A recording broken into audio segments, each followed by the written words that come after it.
Hello and welcome to By Fibroids with Cecily. I'm your host, Cecily Simmons L. Salt of the earth, don't complain.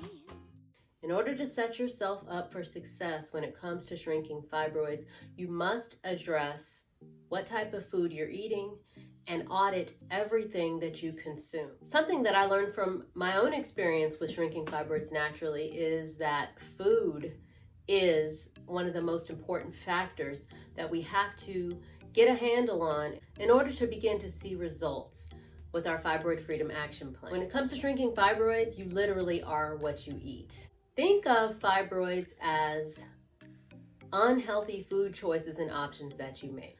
Fibroids are feeding on whatever it is that you are consuming.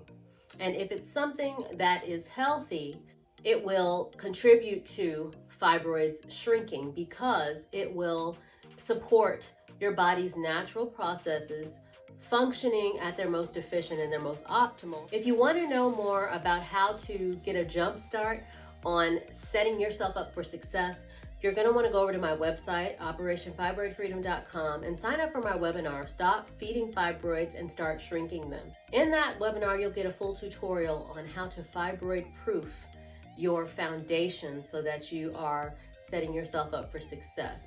Now, my first tip for you in order to properly fibroid-proof your diet is to adopt a whole food plant-based style eating regimen.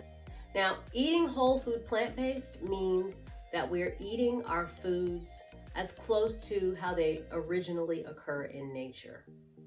Okay? It sounds a little more complicated than it is, but just to keep it very simple, the foods are unprocessed. They haven't been processed or repurposed into another form for convenience. They haven't been reprocessed into another form in order to resemble another food that we've given up from meat or other food categories or groups, and they most certainly do not have any additives, any added fillers, any added sugar, any and all ingredients with your whole food plant-based style eating should be its natural, purest, original form. A few examples of what that could mean would be, I love granola bars, so this is a great example. There is a certain type of a granola bar by a big brand manufacturer. I love the granola bars, but when I learned about the trouble with eating processed foods, and I learned what the difference is with processed and unprocessed foods, I began to do what is called an estrogen audit. Scan everything that you have in your kitchen cabinets, in your refrigerator, anything in your diet that you consume on a regular basis to make sure that it fits the guidelines that make it whole food plant-based. And that means it doesn't contain any synthetic, unnatural fillers, additives, no artificial ingredients, no sweeteners, and no toxins or anything like that. So with this granola bar, I looked at the ingredients list and I noticed that it had oats, which is what you'd expect in a granola bar, and a lot of other things that you would come to expect. But then there was also a whole long list of ingredients that I couldn't pronounce, as well as something that I was shocked to find out about: soy. This granola bar had an ingredient called soy lecithin in it. So that's an example of a processed food, or an example of additives and fillers that could trigger fibroid growth. Soy is horrible for fibroids. So your first food to put under your no category on your list is soy. Never eat soy, sis. When you're on your natural fibroid elimination journey, I want to remind you that it's not about a trend. Eating whole food plant-based should be done with the intention that you are shrinking fibroids and you are bringing balance back to your hormones as well as to your womb. Not to be a part of or participate in a cool trend or go eat at the coolest restaurant. Case in point, there's two main very popular meats or burgers that have taken the grocery stores by storm in the last 5 years, And even fast food chains have now spawned from these burgers and built their own viral trends around these burgers. And people love the burgers. But these burgers are not made by you by hand, so you don't have any control over what's in these burgers. So that's another example of how you could be tricked into eating a processed food, as they have, first of all, added ingredients. Again, they're plant-based burgers, right? But is a burger a plant? And is a plant a burger? No, that's an example of how they've taken something from nature and it's been repurposed, it's been reformed and recrafted into a food of convenience and also a food for designer trends. Those are red flags that you want to avoid if you are really trying to safeguard yourself from eating any foods that are going to trigger fibroids to grow. A few things that are in these burgers that I know for a fact that will grow fibroids big and strong. One of them is a toxin called glyphosate, which is an endocrine disruptor, which means it throws off your endocrine system and worsens the condition of estrogen dominance, exacerbating the hormone levels. It's going to cause a further imbalance and shifting up and down in whatever your true state of balance is, and the fibroids that you are working so hard to shrink are going to love it. Because once you consume those burgers, remember, anything you're consuming, the fibroid is also consuming, or it is dissolving the fibroid if it's something healthy that promotes balance. And balance is estrogen and natural detoxification processes in your body. Just imagine a fibroid and they're eating the burgers, right? You want to avoid them. Another reason why you want to avoid these popular plant-based meats is because they are made also from potentially synthetic ingredients. There's been discussion as of late about 3D printing of meats or plant-based meat for consumption. So that whole topic is beginning to get a lot more Frankenstein related, but let's keep it moving. Another food that you're going to want to avoid would be anything GMO, genetically modified, which also kind of overlaps into the subject of the topic of these burgers rather, but GMO can also apply to produce. It can also apply to, and usually typically does apply to, any processed foods at the grocery store nowadays that are made from non-organic, conventionally farmed, publicly traded foods. Okay, great. We got a handle on whole food plant-based eating and why it's important. The best rule of thumb for eating this way, if you can't eat 100% whole food plant-based, don't worry, don't fret. Just follow this style of eating to the best of your ability at the frequency that is most accomplishable and doable for you. And then gradually increase the increment of time that you can follow a whole food plant-based style eating regimen. I like to recommend to my clients who are new to the plant-based lifestyle to eat whole food plant-based at least 75 to 100% of your life. Now that could look a few ways.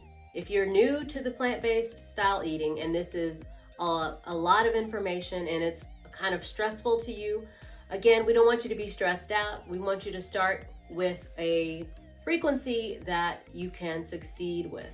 So if you need to go on a meal-to-meal basis, think of the percentage ratio in terms of a plate or a pie. Okay, so I will put up a diagram here and we can look into it, but 3/4 or 75% of your plate can consist and should consist of plant-based items like dark leafy greens and or cruciferous vegetables, beans and legumes. Anything from the plant kingdom can consume the 75% of your plate. And then if you'd like to have meat, you can have meat for the other 25%, so long as it fits the Fibroid-Proof recommended guidelines for meat, which we're going to jump into shortly. But if you can do better than that, if you can follow this regimen more than one plate at a time, then I recommend that you start there. Now, it's important for you to get a time window because we already know that it takes 21 days to form a habit. So you want to get to where you can start with a minimum of 21 days or 3 weeks eating whole food plant-based.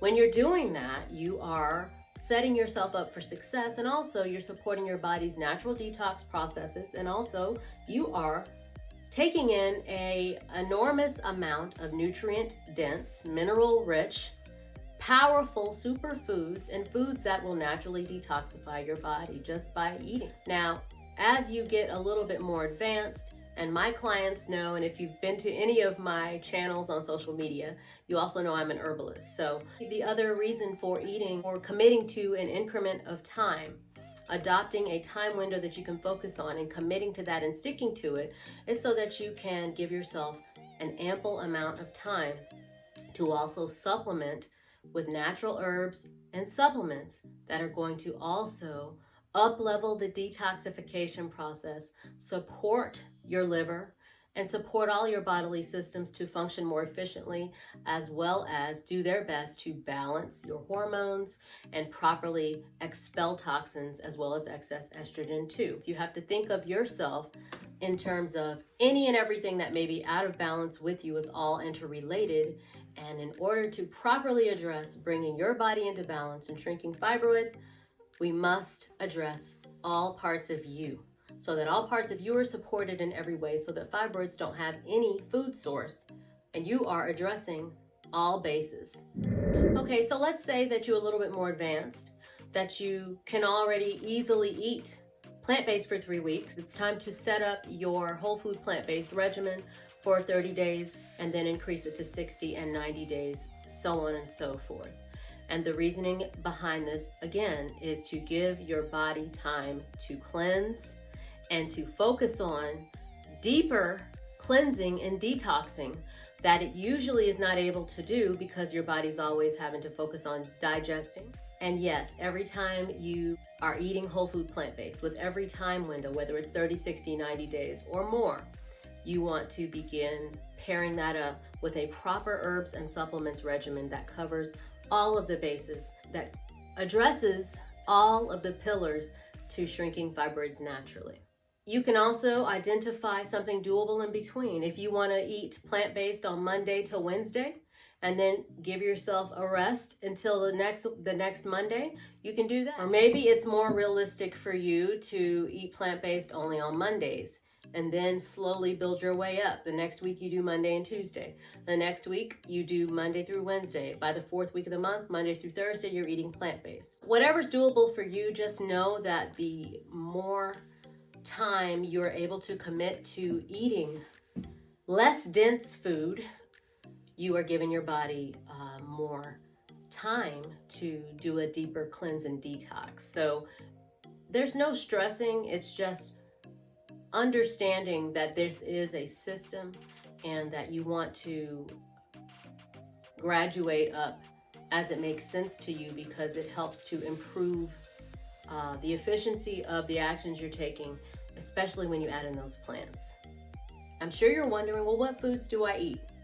What foods should I avoid? There are xenoestrogens, there are phytoestrogens.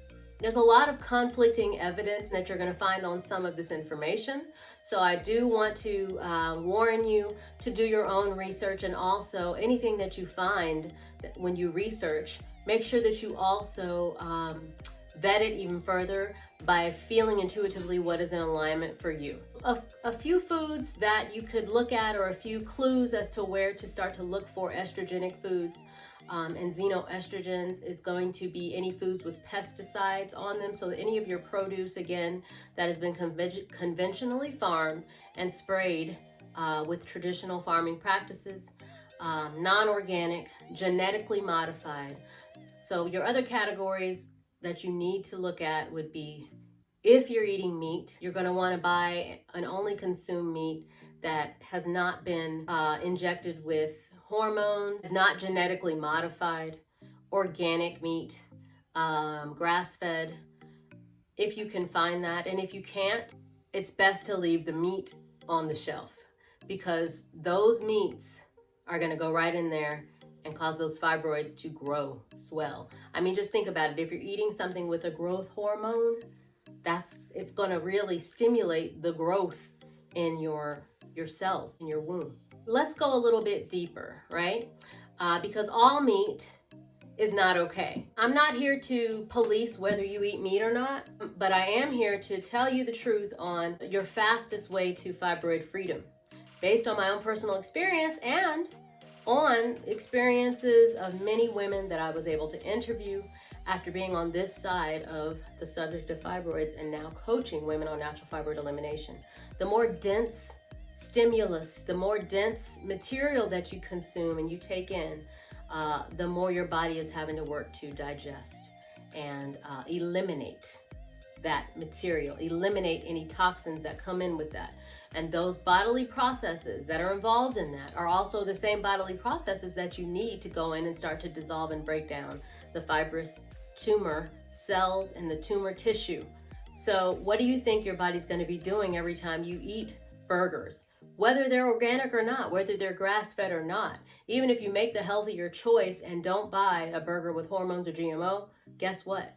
Your burger that you're eating, although it may be organic and the healthier option, is still taking up precious digestion time, digestion processes, and also internal detox diagnostic processes that you really need to get a handle on and to get in alignment with in order to see some results with your fibroid freedom action plan. So be very choosy with when and what you choose to consume from the list of foods that are safe. Speaking of that, you can go over to my website, operationfibroidfreedom.com, and download your fibroid food list of recommended foods, as well as recommended foods to avoid for free. Here's some guidelines for meat, okay? If you're choosing to still consume meat in that 25% piece of the pie that you have left, or hopefully less, for your time to shrink fibroids, with beef, you should only be consuming beef that is grass-fed and organic if you're able to find both of those at your grocery store. The beef should no added antibiotics, no growth hormones, nothing. Au natural. If you're choosing to still eat chicken, the chicken should be organic, not just free range, not just some other word, cage free or whatever. It should be organic chicken, non-GMO, no added antibiotics, no hormones, no growth hormones, nothing else added. You should never eat pork. Pork is not on this list because pork is unclean. I know a lot of you love bacon, but you want me to be honest with you, I'm not even including pork on this list, so let's keep it moving. If you want to have fish, your guidelines for eating fish are fish with scales only, meaning no shellfish. If you're going to eat fish, you must only eat fish with scales. Your fish should be low to no mercury and no heavy metals. No farm-raised fish is allowed, and no shellfish is allowed. So the fish that is not allowed, to reiterate, you're not allowed to eat no lobster, no shrimp, no mussels, no scallops, no crabs, no shellfish, no bottom feeders, no crustaceans, okay? No catfish, no bottom feeder fish, no sea creatures, only fish with scales that is low to no mercury, that is wild caught, not farm raised. So even if your fish has scales, for example, salmon, for example, if it's salmon that is farm raised, is not recommended because farm raised is processed and they feed the fish a lot of trash, sometimes other fish, sometimes really nasty things in the feed, like waste. You really want to avoid that. And I don't know if you know, but all fish have parasites, which is another thing that you could be taking in that is unclean and that could be living in your body and throwing off your bodily processes. You don't want to do that as well. So fish sometimes is an area where people think they're eating healthy just because it swims, and that can't be further from the truth. Some other reasons for really avoiding fish is because the oceans are so heavily polluted. The oceans, the seas are heavily polluted. Don't even go there with the lakes. A lot of the lakes are built on old cemeteries and all this stuff. So you want to eat only the fish by the guidelines that I mentioned. And if they don't fit those guidelines, you're going to want to leave them on the shelf, because if they have heavy metals, guess what? Fibroids are going to grow big and strong, and then they also contribute to other illnesses in the body in the long run. I hope that you're still with me and you're not completely annoyed and that you're feeling empowered with this information and also excited to attack your new style of eating, your new lifestyle, so that you can construct your Fibroid Freedom Action Plan. Because once you get this game plan in, sis, it's just a matter of time. You just have to work it. You just have to continue to work it. Don't let it work you, because it works. Okay, no dairy. It's that simple. Dairy's really easy. No dairy. No cheese, no milk, nothing from animals. Okay? If you want cheese, learn how to make your own nut cheese. Vegan cheeses. This is a great example of where a lot of us get caught up and get tricked with eating, is with vegan cheese. Now, this is a good spot for us to review to find out if you're still on track with what we talked about earlier in this lesson. Do you really think because it says vegan cheese that it is safe to help support shrinking fibroids naturally? If you answered no, you are right. Thank you for playing. Because does cheese naturally grow from plants? Right, it does not. So basically they've repurposed plants into a form to resemble another food from another category. So they repurpose plants to resemble cheese. That's processing. You already know there's something artificial in there that is probably going to feed fibroids. And I can tell you one ingredient that is, and that's something called casein that actually comes from dairy. So you're still consuming dairy when you eat vegan cheese, and that is going to go in and feed those fibroids. Continue to throw out those hormones, and those fibroids are going to be so happy that you consumed the vegan cheese. So sis, leave the vegan cheese alone and just embrace adopting the full dairy-free lifestyle and learn some recipes for plant-based cheese, or leave it out. Eliminate all of your cow milk, goat milk, any milk from animals, any animal products, and find your substitutions. I prefer almond and cashew milk. There's a lot of great machines that you can make your own. And even if your budget doesn't permit, you can just go get some great brands at the grocery store. A few other categories you want to stay away from in order to shrink fibroids are refined carbohydrates, refined sugars, soy, and caffeine. Refined sugars, high fructose corn syrup, white sugar, higher glycemic sweets and sweeteners must be removed. Now, I've mentioned earlier that we want to avoid soy.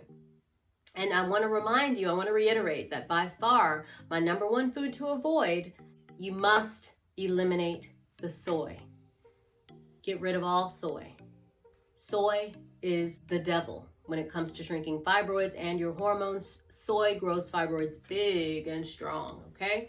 So please, if there's one thing you do, first and foremost, identify any sources of soy on every label of food that you may be consuming, especially if you're a Black woman. Get rid of the soy. Soy has been shown to grow breasts in prepubescent boys, as well as cause prepubescent girls to menstruate way earlier than normal. So that's what you should avoid. But what about what you should be eating?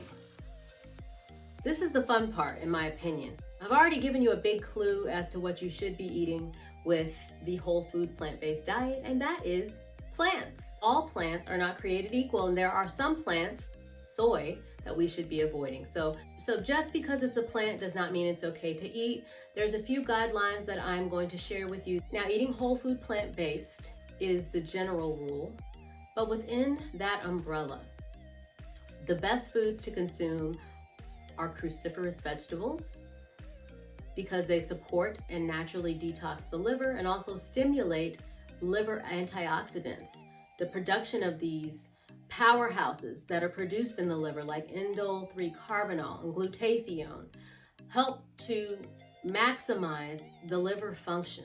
And that is going to help the liver, which is the workhorse of the body, to do its best job at expelling the excess estrogen that's causing the estrogen dominance that's feeding the fibroids in the first place. So cruciferous vegetables are definitely a star player in the subject of foods that you should be consuming. And that would include foods like kale, watercress, Brussels sprouts, broccoli, bok choy, Swiss chard, radishes, cabbage, arugula, and there's so much more.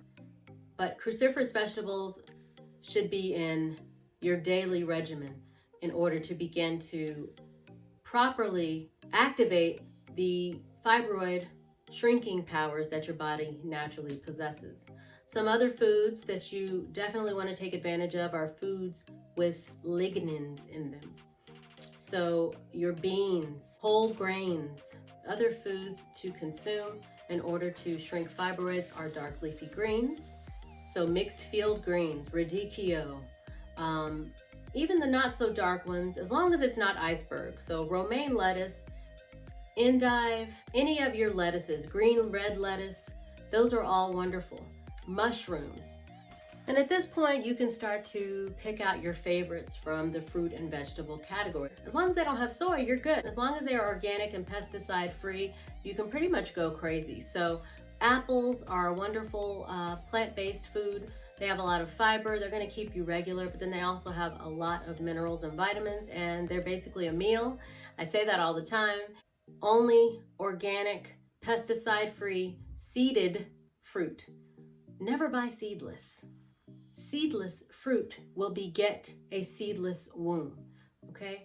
Whether you want to actually have children or not, you're designed to naturally be in good health if you're fertile. So your goal is to always support things being in harmony the way they're naturally in alignment with how nature created you.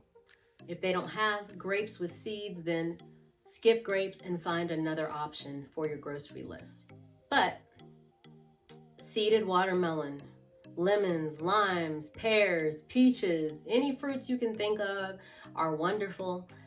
They're nourishing, that taste great. You can have citrus fruits are wonderful. Any fruits, vegetables with high iron, make sure you're consuming those. So again, with your dark leafy greens and your green vegetables, your spinach, I love broccoli rabe, any high iron plants, vegetables, make sure you're consuming those. Rice would be considered a food to avoid. So quinoa is usually my substitute for rice. It's actually one of the highest protein containing grains, and it is a grain that is safe for your fibroid freedom action plan. So I use quinoa, and I recommend that you use quinoa in substitution for rice, but there are a whole lot of other ancient grains that are natural and that also have protein. Maybe not as much as quinoa, but they have a lot of nutrients and vital minerals that are going to set you up for success with shrinking fibroids. Another great option for a substitute when you want to consume bread, but you want to make sure it's fibroid-proof, is to go for spelt. And this, again, means most of the time you're going to have to make your own. But thankfully, if you check any of the alkaline vegan recipe guides or experts on YouTube, or look up Dr. Sebi, God rest his soul, any of his recipes, you'll find a lot of options for spelt bread, spelt wraps to substitute for tortillas, spelt tortilla chips for nachos, pasta. Spelt pasta is also available too. You can literally go to any major grocery store and find organic, plant-based pastas made from plants. I've seen them all. I've seen chickpea pasta, I've seen black bean pasta, I've seen pasta made from a lot of different type of beans and plants. So if you love pasta and you really want to have it, I still don't recommend having it all the time because it's still slightly processed, right? Because it's not exactly just black beans, it's now black bean pasta. I definitely recommend you having that instead of regular pasta noodles. And it'll help you stay on track and make you feel like you got a treat and got in something that made you feel satisfied and you're still on track to shrink fibroids. So hey, if that's something that you want to try, I say go for it. Just go look up alkaline pasta. Remember to head over to OperationFibroidFreedom.com and download your copy of the Operation Fibroid Freedom food list, and you'll get more of this information in detail. and I will see you very soon. La la la la la la la la la.